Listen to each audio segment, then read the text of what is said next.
Hello guys, it's the headphoneaddict.com here, and today I'm doing a review of the beautiful Burson Conductor. This unit is the top of the line headphone amplifier from Burson Audio, which is Australian based audio company, and this version comes in three versions, which is the Burson Conductor, which I've currently got here, and also a couple of stripped down versions, which I'll post a spec sheet and comparison sheet of and talk a little bit about later in this review. So back to this review. How is it structured? Now I'm going to turn it around and show you the back panel and what kind of inputs and outputs it has. Secondly, I'm going to flip it back around, turn it on and show you how it operates and talk a little bit about the features. Thirdly, I'm going to talk about how it sounds. Fourth, I'm going to go through some criticisms, and lastly and fifth, I'm going to give you my conclusions. So let's pop this baby around and have a look at the rear of the unit.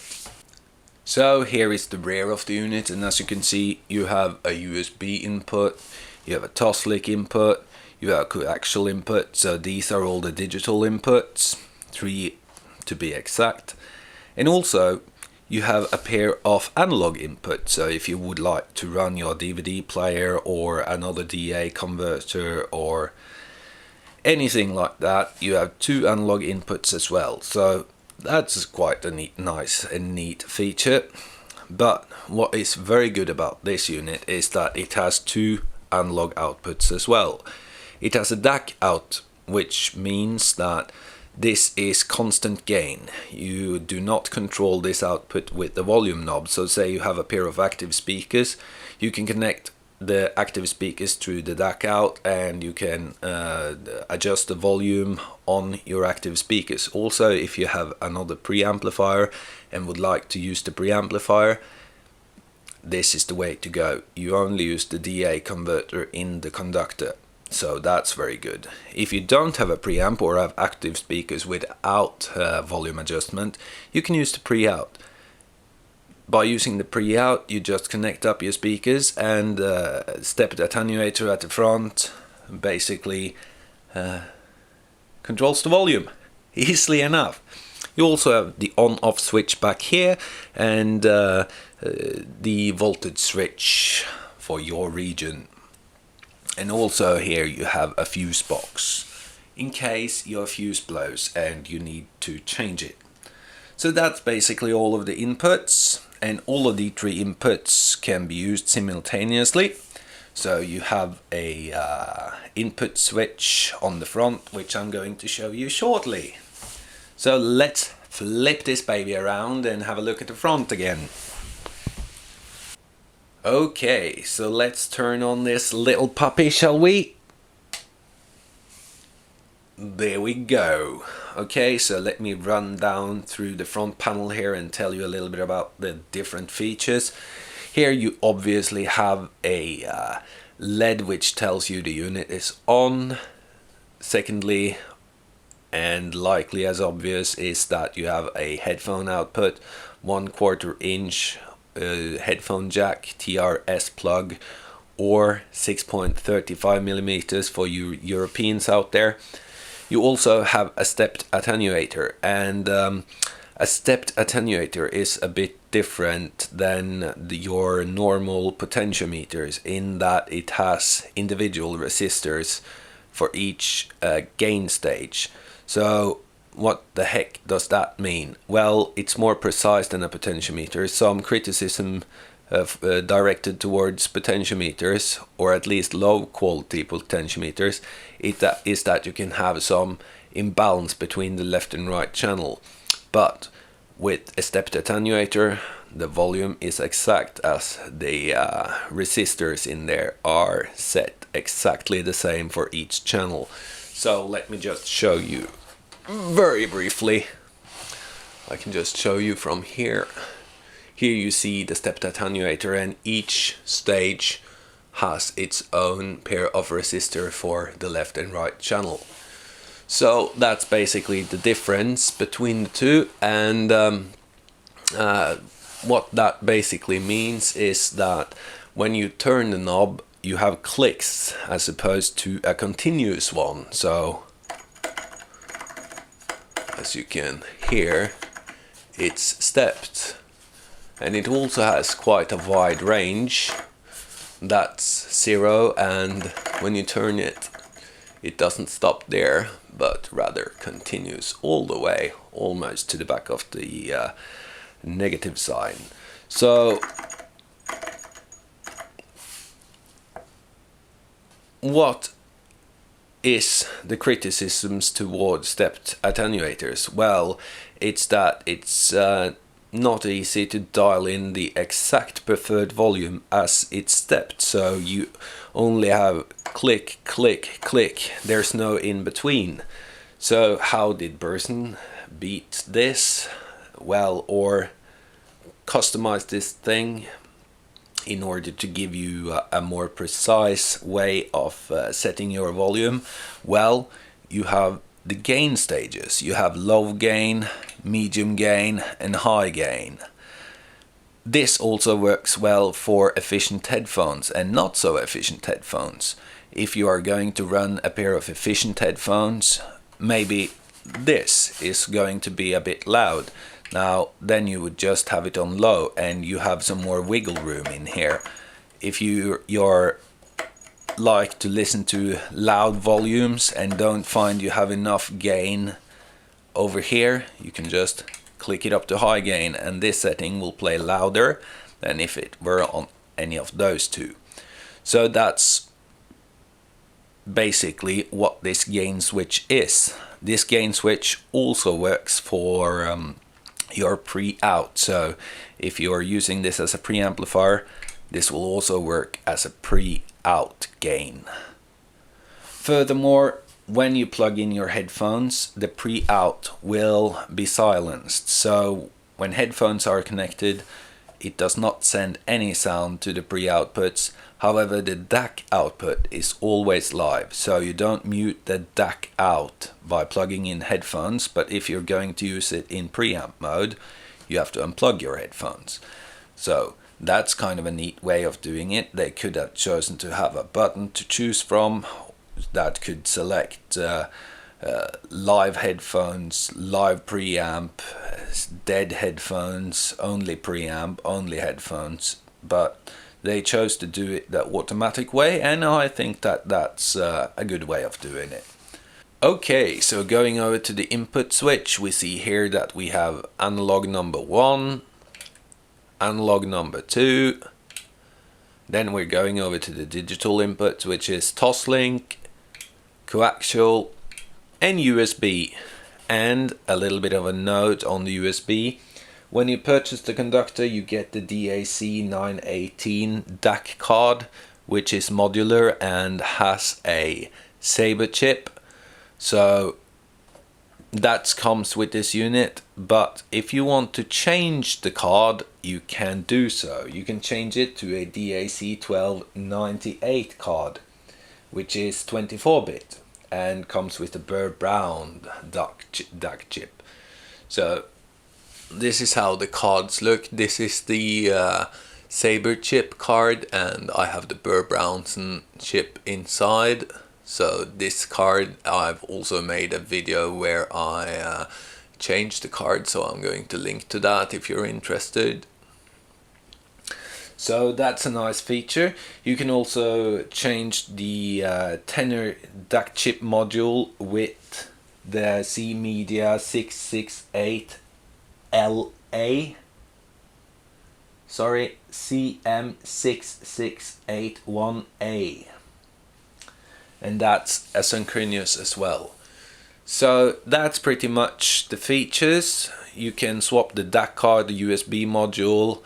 You have headphone output with 3 individual gain stages, which also applies to the preamp functionality.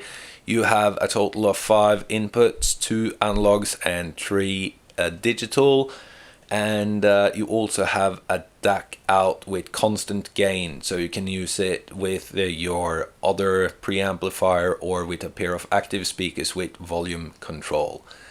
So that's it about the features and everything. And now let's talk a little bit about my criticisms.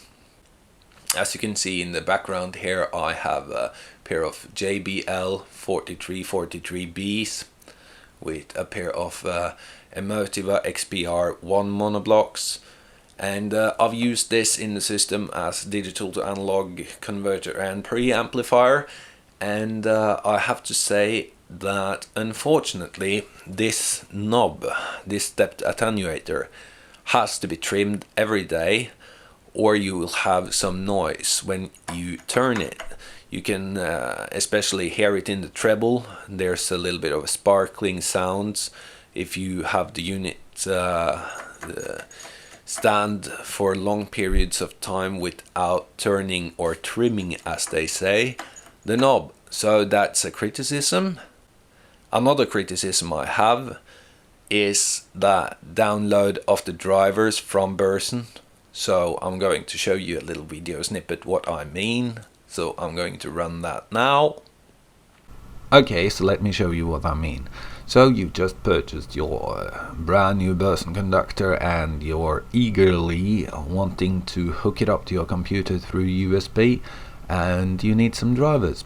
So you pop on over to the bursonaudio.com site and click their downloads menu option, and you come here and you can see you have manuals, you have the Microsoft Windows drivers, and you have the OS X drivers. So say you want to read a little bit in the manual. As you can see here, I pop it on and you see that the manual is actually hosted on Burson Audio's site. However, now you need the drivers, and you have Microsoft Windows, so you pop on here, and as you can see, you're sent to a site named forshare.com, and this site is one in which you have to pay to have priority download, or you can click the download button here and you're sent on over here, and you choose the download type where you can wait for 0 seconds, and getting the file through here you have to download some kind of download client and pay some money to have the priority download, or you can do for free. So if I click this now, you see that you have to register or log in through Facebook, Twitter, Google Plus or Instagram, or sign up for an account with Forshare in order to get to download it. And I'm not sure about you, but I'm not eager to share my details with any site out there, so I had to sign up, use a fake email account and sign up to download the drivers. But I feel that this is a bit unprofessional to host your drivers on a site like Forshare. The bandwidth they have to pay to have their site files hosted on their own site is an investment they should have in order to seem a little bit more professional. So this is one of my criticisms. I really feel that they should start hosting their own files, so people don't have to go in here and sign up or sign in with their other Facebook, Twitter, Google Plus or Instagram accounts. But hey, that's just me. Okay, so my third criticism is Burson Audio's packaging. The packaging that the DAC1298 card came in were not anti-static, and I think that when you're sending components like that, PCBs, etc., you should definitely use an anti-static packaging. Also, the packaging was a little bit banged up, and even though they had packaged it well, some of the pins were a bit bent, as you can see in the video I'm laying over here. So that's my three criticisms. Now let's talk about the sound of this unit. As I told you, I have used it as a preamplifier in the system back here. I've also used it as a headphone amplifier with a lot of different cans, and I've also used it as a preamp with a pair of speakers in my office, so I've given it quite some use with different setups, and I've also used it as a DAC alone for Vioelectric V200, which is another headphone amplifier that I will review shortly. So how does it sound? Well, I'm a little bit divided on the sound quality on this, not in a positive negative kind of manner, but as opposed to Audiohead's review, for instance, and a couple of people, at least one I've spoken with, that said that this thing is harsh. I do not feel it's harsh whatsoever, so I'm not sure if that comes down to the DAC module from Tenor, or if it comes down to burn-in, or if it's just my ears or what have you. But this thing has a very, what can I say, I feel that it has the most natural, not neutral, but most natural mid-range I've heard, and that's probably due to a treble roll-off, which I perceive here. I perceive that the treble is a bit rolled off, giving you more focus on the mid-range, and it doesn't turn harsh at all. Furthermore, it goes deep. It has a very deep bass extension, but it doesn't have a boomy bass or anything like that. It goes deep, but it doesn't hit you hard like some other headphone amplifiers, like the Auralic Taurus, for instance, which has a more punchy mid bass, whereas this is more liquid, I should say, like Photo Tristan recently said in his review. This is more liquid sounding, and I fully agree. So the people that says that this is very harsh and detailed, etc.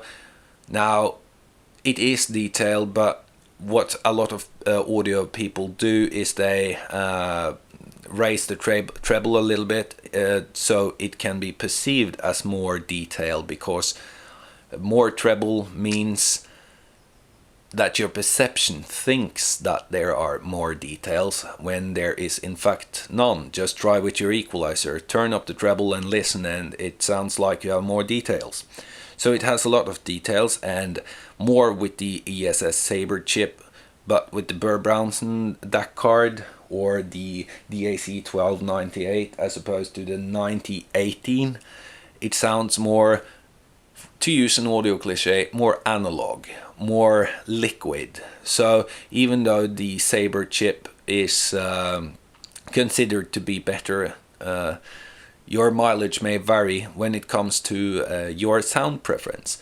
So what I'm trying to say is that this thing is not harsh, it's not extreme on the level of detail, but it is very liquid sounding, very smooth sounding, and well, looks can be deceiving. When I first saw this thing in metallic, etc., I thought this thing is probably going to be a bit on the harsh side, but I was quite surprised actually to find that it's not anywhere near harsh sounding.